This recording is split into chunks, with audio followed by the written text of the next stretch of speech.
Bonjour à toutes et à tous. Je vous propose aujourd'hui une vidéo un peu particulière dans laquelle nous allons découvrir ce qui a changé dans le monde depuis un atlas de 1990. En effet, l'année 1990 est assez symbolique car c'est plus ou moins la dernière année d'existence du bloc de l'Est. Et ainsi, beaucoup a évolué sur les cartes du monde depuis cette date. En effet, les cartes ont beaucoup évolué entre 1990 et 2018. Mais il n'est pas humainement possible de rassembler tous ces changements en une seule vidéo. C'est aussi pour cette raison que nous verrons les changements visibles entre une carte de 1990 et une carte de 2018 et non ce qu'il s'est passé entre temps. Nous omettrons également certains détails assez redondants ou simplement trop précis ou insignifiants. Sur ce, bon visionnage. D'abord, on note que les anciennes frontières européennes de la guerre froide sont encore intactes sur cet atlas, depuis que Gorbatchev avait indiqué que chaque pays devait poursuivre son propre chemin vers le socialisme. Cette carte date d'avant la réunification de l'Allemagne.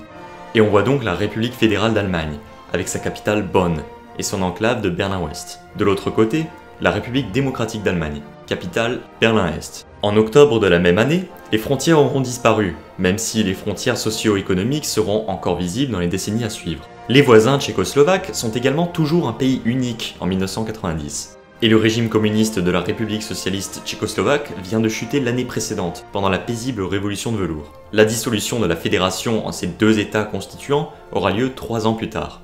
Peut-être une des caractéristiques les plus marquantes de la carte de l'Europe est la présence de la République fédérative socialiste de Yougoslavie. À partir de 1991, sa dissolution progressive et particulièrement violente sera connue sous le nom de guerre de Yougoslavie. En effet, en 1991, les gouvernements slovènes, croates et de Macédoine déclareront leur indépendance face à une fédération de plus en plus étroitement contrôlée par les Serbes. Les Bosniaques feront de même en 1992. La Yougoslavie comme entité politique continuera d'exister jusqu'en 2003, réunissant la Serbie et le Monténégro. Ces pays deviendront pleinement autonomes en 2006. Enfin, bien évidemment, l'Union des républiques socialistes soviétiques existe toujours officiellement en 1990, avec ses républiques constituantes comme l'Ukraine ou les pays baltes. Elle cessera d'exister le 25 décembre 1991.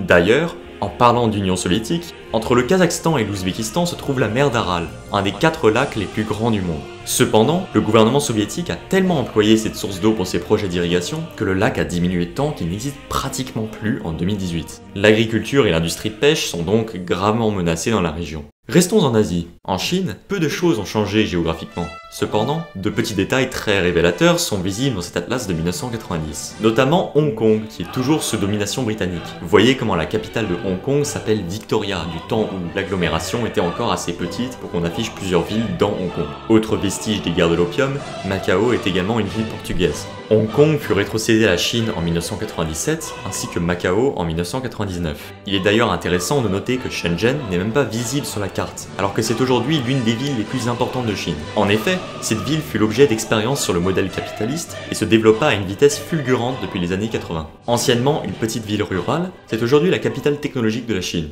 Déplaçons-nous vers la péninsule arabique. On voit que le Yémen s'appelle République du Yémen, comme aujourd'hui, mais qu'il y a une frontière et 2 capitales, Sanaa et Aden. C'est en 1990 qu'a eu lieu l'unification yéménite, qui est apparemment encore en cours sur cette carte. Le nord, la République arabe du Yémen, absorba l'État communiste du Sud, la République démocratique populaire du Yémen, au moment de la chute du bloc soviétique.